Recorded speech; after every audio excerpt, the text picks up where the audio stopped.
Alors le problème, c'est que les obligations d'État, on peut se dire, mais l'État, il a plein d'autres obligations. Aujourd'hui, les comités d'audit sur la dette publique, qu'est-ce qu'ils défendent? Ils défendent bien le fait que l'État, il a d'autres contrats, des contrats peut-être moins formels que cette obligation financière, mais il est engagé vis-à-vis de sa population, vis-à-vis de ses services publics. Et donc, ce qu'on voit, c'est qu'il y a différentes formes d'obligations qui sont en compétition, qui sont en concurrence, et l'enjeu étant de savoir qui l'État va-t-il servir en priorité, est-ce qu'il va servir ses détenteurs d'emprunts, ses financiers, ou est-ce qu'il va s'adresser au reste de la population. Alors, par la suite, je passe là-dessus, mais donc, quelle est la nature du contrat social qui se joue aujourd'hui dans les obligations du Trésor, dans les obligations destinées à la communauté financière? Donc ça, c'est une illustration aussi ce qu'on appelle un roadshow, c'est-à-dire une animation commerciale. Les gens du Trésor sont des grands voyageurs de commerce et ils vont à travers le monde distribuer les titres de dette française et montrer à quel point la France est grande et la France est une puissance financière et qui s'exprime à travers sa dette. Et donc vous voyez, tout un tas d'établissements sont invités à ces présentations-là. Et je vous ai donné un extrait ici des questions que reçoivent de la part de ces investisseurs, de ces prêteurs, les questions que reçoivent les hauts fonctionnaires du Trésor. Et alors c'est très marrant de voir à quel point la technique, le produit en lui-même, n'est pas très important. Et ce qui importe plus, c'est l'ensemble des promesses que va faire l'État vis-à-vis de ses potentiels prêteurs. Et donc les questions qui sont adressées, c'est mais alors, qu'est-ce que vous nous promettez en matière d'inflation? Est-ce que vous allez refaire de l'inflation? Est-ce que vous savez que l'inflation peut ruiner le rentier potentiellement, puisque si le taux d'inflation est supérieur au taux d'intérêt, eh bien votre titre, votre bon du Trésor, il ne vaut plus rien. Est-ce que le coût du travail est en train de croître en France? Donc les inquiétudes, vous voyez, qui n'ont pas cessé et qui sont déjà très présentes à l'époque, on est en 1987. Si oui, de combien? Est-il possible que la France quitte le système monétaire européen? On pourrait dire un équivalent structurel de la zone euro. Qu'est-ce que c'est qu'une politique financière socialiste? Donc, on voit bien, pour un investisseur américain, on se demande un peu ce que ça peut être que ce socialisme. Que pensez-vous du fait que le Parti communiste gagne encore assez de soutien pour partager le pouvoir? Est-ce que la France va céder au terrorisme? Enfin, on a vraiment tous les éléments d'aujourd'hui, sauf qu'à l'époque, c'est bien l'idée de payer la rançon à des terroristes pour libérer des otages. Quels secteurs de l'économie sont en croissance en ce moment? Comment puis-je traiter? Et on voit à la fin, les questions techniques, c'est comment puis-je traiter de ces bons du Trésor? Donc on voit bien que ce qui se vend, c'est pas seulement un titre, c'est bien un ensemble de promesses de politique publique et qu'une partie de l'État, ces hauts fonctionnaires du Trésor, ils s'engagent sur un certain nombre de choix politiques fondamentaux au nom du financement de l'État, au nom de la vente de ces titres d'emprunt. Là, à quel point cet État qui n'est plus un investisseur dans l'économie, mais désormais une entité, une chose qui est investie, ces éléments l'illustrent. Là, on a une banque qui va présenter les fondamentaux, les bonnes raisons d'investir dans la dette française, et on va énumérer toutes les qualités de cette dette, et donc on explique bien, parce que la France, c'est une économie de libre-échange, voilà, ça c'est une qualité, qu'il n'y a pas d'inflation, et qu'il y a un haut taux de chômage. Alors ça peut choquer, mais on va vendre le haut taux de chômage, pourquoi? Et c'est entre guillemets parce que ça maintient la pression sur les bas salaires. S'il y a du chômage, les gens acceptent des salaires plus faibles, et donc c'est potentiellement intéressant pour un investisseur, puisque ça veut dire qu'il va y avoir de la compétitivité sur le travail et que le coût du travail va diminuer. Aussi que la politique budgétaire est serrée, rigoureuse, que les entreprises françaises sont fortes, que la France respecte les contraintes extérieures. Et à la fin, on a des éléments un peu plus techno, le quatrième plus grand marché obligataire, une notation de crédit AAA. À l'époque, on avait le AAA, j'imagine que vous savez tout ce que c'est, puisqu'on en a beaucoup parlé. C'est la meilleure des notes possibles attribuée à quelqu'un qui expose son crédit, justement, un État souverain. Donc le AAA, c'est le must, c'est le top de la pyramide du risque, c'est le moins risqué. Et puis la liquidité. Alors ça veut dire quoi, liquidité? Un produit est liquide, ça veut dire que tout le monde en veut et donc il s'échange facilement. Vous aurez toujours quelqu'un, vous ne resterez pas collé avec votre titre d'emprunt, vous pourrez le rééchanger, le revendre, faire des transactions avec, ce qui est très important pour les acteurs à qui désormais s'adresse le Trésor. Un autre élément, donc ça c'est aussi un haut fonctionnaire qui explique. Là, il explique plutôt cette interview, je l'ai fait dans les années en 2010. Il explique que il se baladait pour vendre la dette avec un graphique qui montrait qu'il y avait moins de jours de grève en France. Et donc, c'était un des éléments rassurants pour les potentiels prêteurs, en montrant que ça ne va pas si mal et que finalement, le climat social n'est pas si mauvais que ça et qu'il est surtout bien meilleur qu'avant, que les grèves massives des années 80. Donc voilà, encore des éléments qui sont intégrés de ce que va vendre le Trésor à l'international.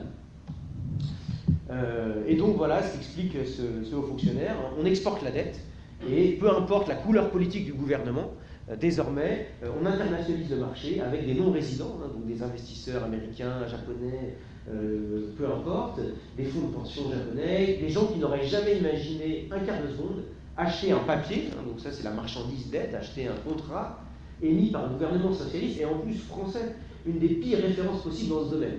Et il explique, mais in fine, on aura atteint notre objectif, c'est-à-dire que 60% de la dette est portée par des non-résidents. Donc ça aussi, on stigmatise souvent comme étant une manière de perdre la souveraineté. Au contraire, à l'époque, on a bien l'idée qu'il faut que la dette soit détenue par des non-résidents.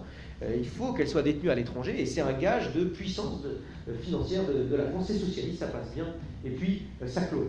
Donc je passe, mais on va aller de plus en plus loin dans ce processus. Au début des années 2000, il y a même l'idée que puisque l'État vend sa marchandise au meilleur prix, pourquoi pas sortir même les gens qui sont chargés de vendre la dette du ministère des Finances. Pourquoi pas sortir ce service du ministère et aller la placer à la Défense à Paris, à l'Opéra ou à la Bourse, au plus près des acteurs financiers, et puis ce sera juste une agence totalement autonome de l'État, et il y aurait un mandat, alors il serait mandaté par l'État, mais il n'y aurait plus du tout d'intrusion du politique dans ces affaires de dette, ce serait totalement externalisé et géré par des commerciaux au nom de l'État, liés par un mandat, mais en dehors des affaires politiques.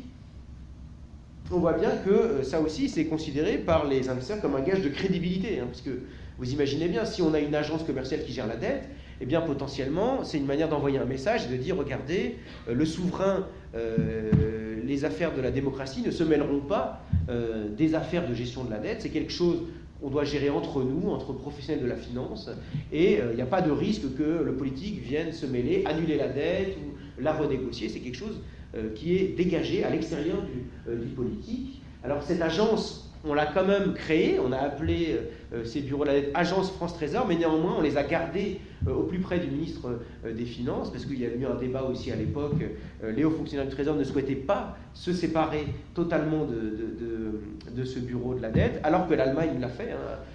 En Allemagne, on a une société anonyme qui est à Francfort, alors que les autorités gouvernementales sont à Berlin, et il y a bien l'idée que même la distance géographique garantit la distance idéologique, garantit l'impossibilité d'intervenir et de venir perturber cette gestion sur les marchés. Et les hauts fonctionnaires du Trésor expliquaient, mais nous on veut rester à Bercy, on veut rester au ministère des Finances parce que du coup on peut expliquer par tout un tas de notes aux investisseurs que la situation, le climat social est géré, on peut avoir une parole politique alors que le vendeur de dette allemand, lui, il va se limiter à des aspects très techno, comme j'ai pu, voilà, les derniers éléments de la vignette du slide que je vous les ai montrés, c'est-à-dire juste le message sur c'est quoi les caractéristiques de l'emprunt.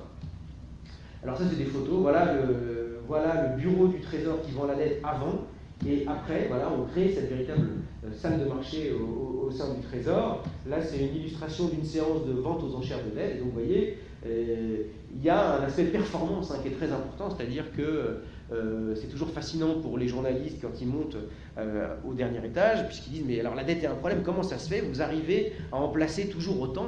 Oui, parce que ces hauts fonctionnaires sont formés et ont des profils sociaux qui ressemblent de plus en plus à des traders, et ils ont cette capacité à lever autant d'argent, et souvent des mines réjouies, puisque comme vous le savez, ce qui vient défendre toute cette architecture, c'est bien l'idée que grâce à ce mécanisme de marché, les taux d'intérêt sont très faibles et qu'on sert au mieux le contribuable en baissant ces taux d'intérêt.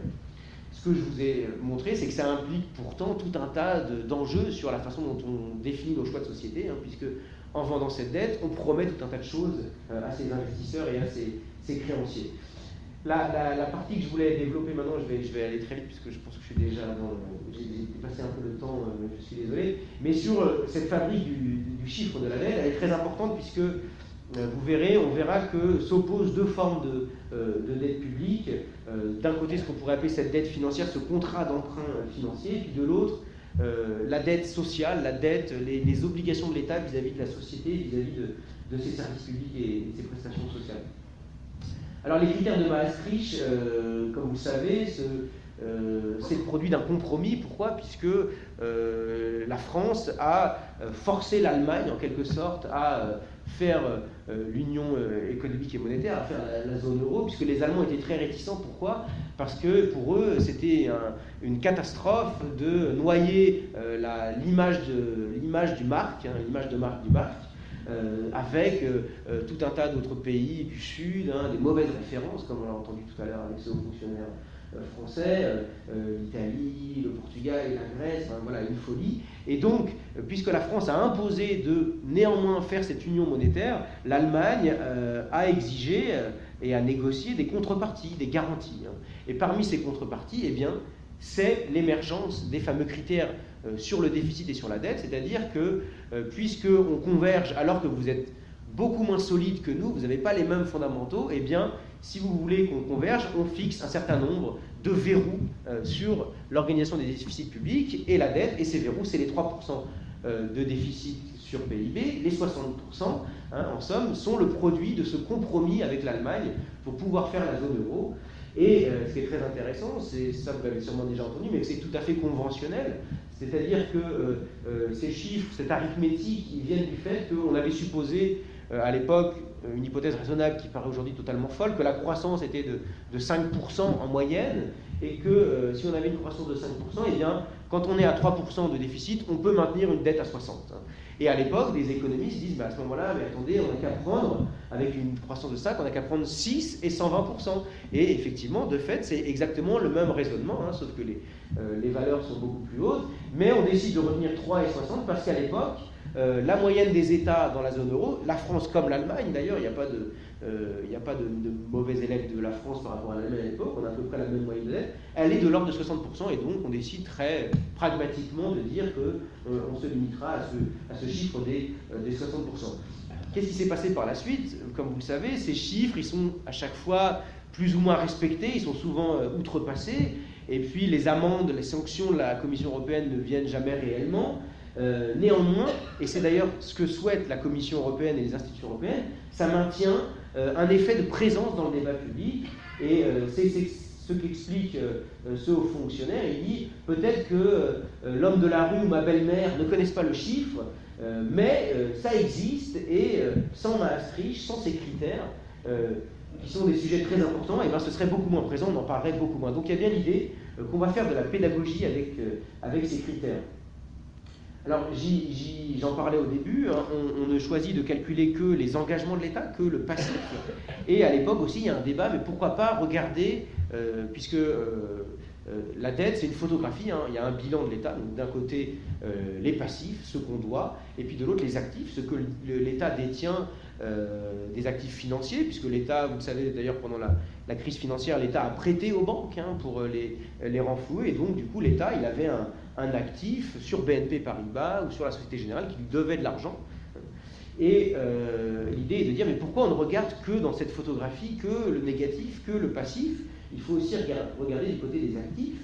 Et ce qu'explique ici aussi un haut fonctionnaire, c'est que ça posait problème, puisque qu'est-ce qu'on prend comme actif à ce moment-là ? Si on dit on va regarder du côté du positif, de ce que détient l'État, est-ce qu'on prend juste des actifs financiers ? Est-ce qu'on prend des musées, le musée du Louvre ?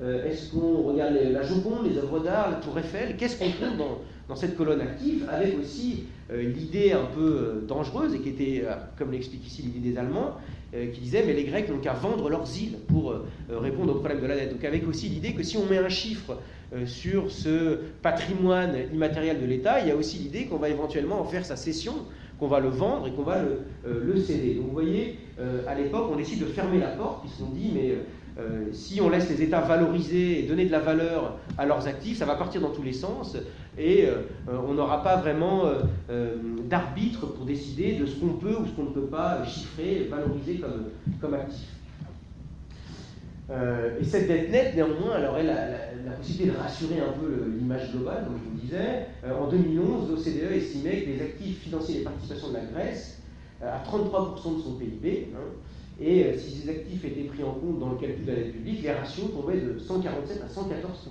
Et on voit le risque, c'est qu'en Grèce a été créée une agence de cession du patrimoine public qui était chargée de valoriser, par exemple, les infrastructures qui avaient servi aux Jeux Olympiques, des territoires publics de la ville d'Athènes, et il y avait des investisseurs du monde entier qui achetaient des parcelles de territoire, et donc clairement ce fameux patrimoine public était financiarisé, vendu à des investisseurs, et des cessions massives ont eu lieu, près de 50 milliards, via ce fonds de développement des actifs de la République hellénique. Ça n'a absolument pas résolu le problème de la dette publique. Néanmoins, ces politiques de privatisation à court terme devaient contribuer à alléger le poids de la dette.